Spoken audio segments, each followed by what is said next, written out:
আসসালামু আলাইকুম। সংবাদে আপনাদের সবাইকে স্বাগতম জানাচ্ছি আমি নুসরাত।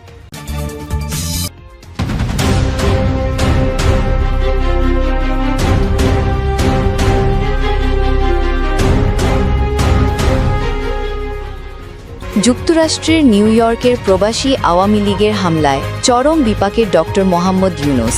শুধু তিনি নন, গুরুতর আহত হয়েছেন বিএনপির মহাসচিব মির্জা ফখরুল ইসলাম আলমগীর ও জামায়াতে ইসলামীর নেতৃবৃন্দ। জাতিসংঘের সাধারণ অধিবেশনে যোগ দিতে গিয়ে এমন অপ্রত্যাশিত আক্রমণের শিকার এই যেন বাংলাদেশের রাজনীতির সবচেয়ে বিতর্কিত রূপ, যা এবার বিদেশের মাটিতেও ছড়িয়ে পড়েছে। ২১ সেপ্টেম্বর দিবাগত রাতে জাতিসংঘের সাধারণ অধিবেশনে অংশ নিয়ে ডক্টর ইউনূস রওনা দেন নিউ ইয়র্কের উদ্দেশ্যে। তার সঙ্গে ছিলেন বিএনপি, জামায়াত এবং এনসিপি শীর্ষ নেতা। কিন্তু নিউ ইয়র্কে পৌঁছেই ঘটে অঘটন। প্রবাসী আওয়ামী লীগের নেতাকর্মীরা আগেই প্রস্তুতি নিয়ে দাঁড়িয়েছিলেন। পুলিশের বাধা উপেক্ষা করে তারা ডক্টর ইউনূসের গাড়িবহরে হামলা চালায়।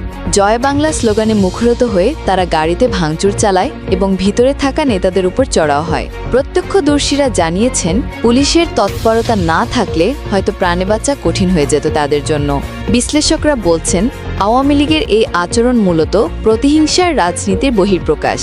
বিদেশের মাটিতে ভিন্ন মতের নেতাদের এভাবে আক্রমণ করার ঘটনা বাংলাদেশের ভাবমূর্তিকে ক্ষুণ্ণ করেছে। অন্যদিকে আওয়ামী লীগের নেতারা দাবি করছে, ডক্টর ইউনূস ও তার সহযোগীরা আন্তর্জাতিকভাবে বাংলাদেশের বিরুদ্ধে ষড়যন্ত্র করছেন, তাই প্রতিবাদ করেই ছিল তাদের মূল লক্ষ্য। তবে নিরপেক্ষ মহলের মতে প্রতিবাদের অধিকার থাকলেও সহিংসতা কখনোই সমাধান হতে পারে না।